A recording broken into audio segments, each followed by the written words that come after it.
Napuli sa panunutok nin Badil ang maugmakuta ng irinuman sa Dulong Bayan Ilawod, Barangay 1, Daet, Camarines Norte.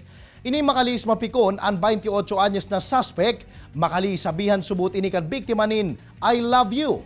Tulos na binunot kan suspetsyado ang sa iyang kalibre 38 badil asin itinutok sa biktima. Nagresponde man tulos ang sarong polis na yaon sa lugar, inaresto ang suspetsyado asin kinumpiskaran ginamit na badil na kargado nin anom na bala. Sa ngunyan, pigpipreparar na ang kasong isusunod kontra sa nasambitan ng suspetsyado. Ay di umano ay nagalit sa kanyang kainuman dahil sinabihan ng I love you. Sa punto pong iyon, kanyang binunot ang kanyang